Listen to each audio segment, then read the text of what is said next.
Topic for this session is algorithm. Algorithm is a procedure or method that solves instances of a problem or problem as a whole. In simple words, we can say a set of instructions or rules in a uniform language that is understood by everyone that solves the problem. Instruction in algorithm is like this: add a comma b and store in c, or we can write it as c is equal to a plus b, right? The qualities of a good algorithm say input and output should be defined precisely. Each step in the algorithm should be clear and unambiguous. Algorithm should be most effective among many different ways to solve a problem. That is, if for solving a problem, we might have 5, 6, or 7 different ways or 7 different algorithms. So the most effective one should be selected. Algorithm shouldn't be include computer code. It should not be a code of a particular language. It should not be a code written in C or C++ or Java, any of the languages.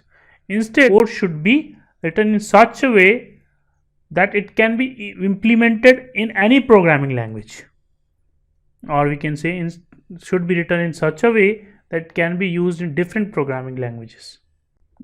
Hence, a formal definition of algorithm is a sequence of unambiguous instructions for solving a problem. Right? For an algorithm to be an acceptable solution to a problem, it must also be effective.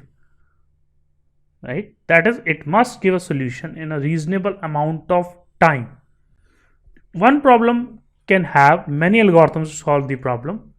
Efficiency means run in a polynomial time. There are two different things. One is effectiveness, another is efficiency.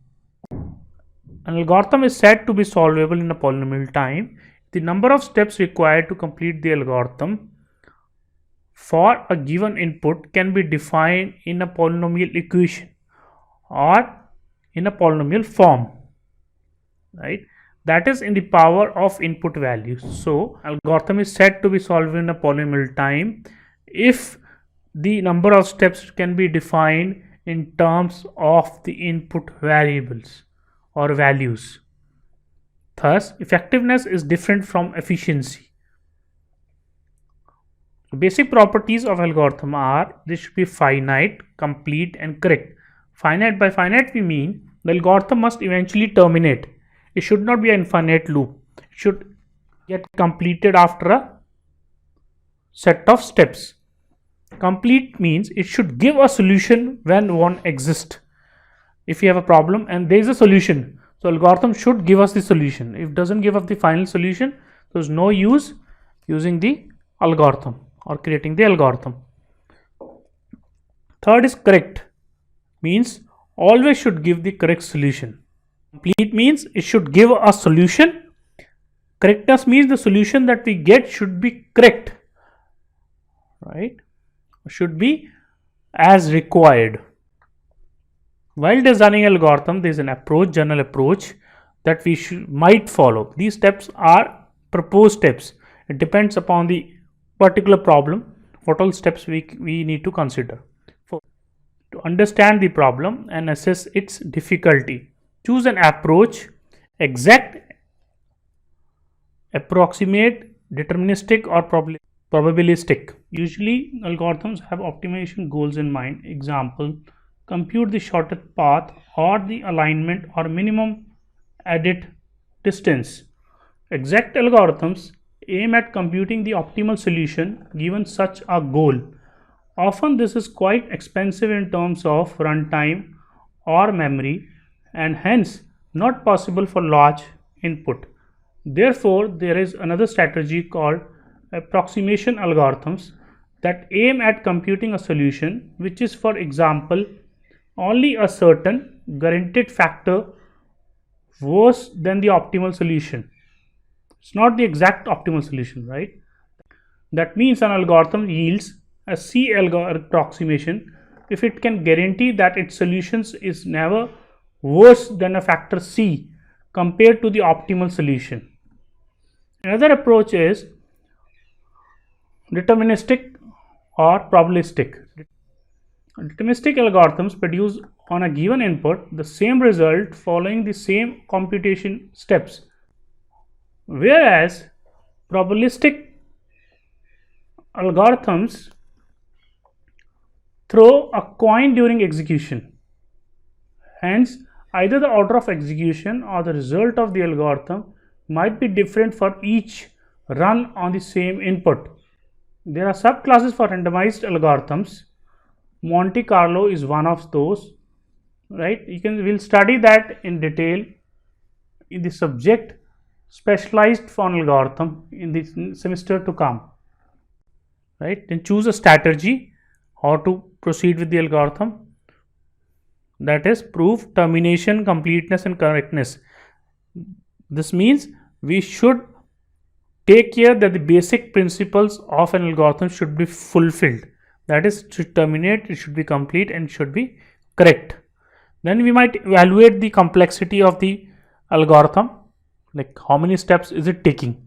Complexity is defined by the amount of time it takes. So polynomial time, that defines the complexity. Implement and test, right? We have 5 solutions.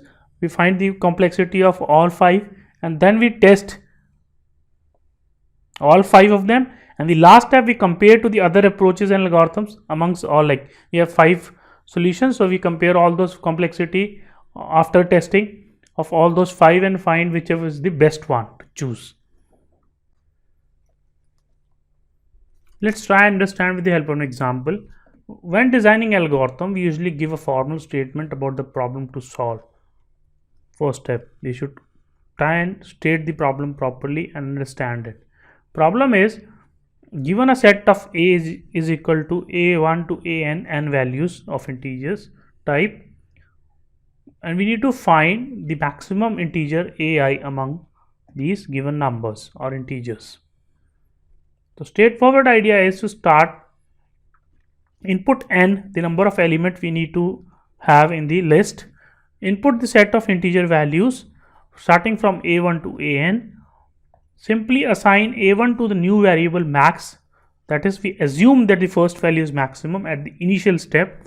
Then we check max with all the elements of the list a1 to an. If any value in the list is greater than max, that is a of I, like ith value is greater than max, so we replace that value with the max old value. So the new value of max become that value, that is, we update stored max to the value which is greater than the previous max value. Right? This is we follow from comparing the max value with first integer to the last integer, and finally when we have finished comparing with all those elements, we output max is the maximum value. Then we stop. It is a point to note here, start and stop is not essential part of it, but it gives a formal look to a algorithm. So we might use it or we might neglect in certain scenarios. Right? Let's try and understand this algorithm with the help of another example. First, we input a number n whose factorial we are trying to find out. Then we set the variable final as 1 initial value. Then we assign a final variable a new value that is equal to final into n. Then we decrement the value of n. Check if n is equal to 0. If it's not equal to 0, that means we still need to multiply it by 1 by the final value again. If n is equal to 0, go to step 8. That means the number has now nothing to multiply it by the final variable. Break out of a loop. Else go to step 3. You go on step 3 back to step 3. Final is equal to final into now n minus 1, because in the previous step we decremented the value of n. The final, which is actually 1 into n, that was n. So n is equal to n into n minus 1. Right? Then we decrease the value of n. Now value of n is n minus 2. Check if it is equal to 0. If it's equal to 0, then we go to step 8. Else we go to step 3. Now we have the value of final is n into n minus 1. Now we need to multiply it by n, which is n minus 2 actual. Right? Because we have decremented it again by 1 in the previous step. So the value of final is equal to n into n minus 1 into n minus 2. Then we again decrease the value of n and check whether it's equal to 0 or not. If it's equal to 0, we go to step 8, else we go back to step 3, and this continues till we get 0 as the value of n. N is incremented so many times that the value of n becomes 0, right? Then it goes to step 8. Step 8 prints the factorial of number n. Now if you could see, there is a point which I would like to make it here. We are terminating this loop or the repetition of the statement of multiplying and decrementing till the value of n is 0, right? So we multiply it by till the value of n is 1, because when it becomes the value of n becomes 0, so we terminate. So it will multiply it till n is equal to 1. But is it worth to multiply a number by 1? Because if you multiply a number by 1, so it doesn't going to change the answer or the resultant. So instead of writing this algorithm, we can make a little bit of changes to an algorithm and equate it to check it to 1. So the value of it, n becomes 1, we terminate.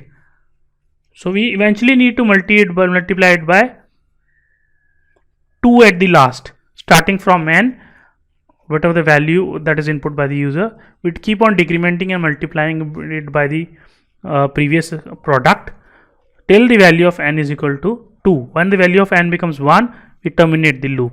This is called optimization of the algorithm, right? We are not taking an extra step which actually doesn't make any difference to the result, right? So that is all for the algorithms. I hope it's clear.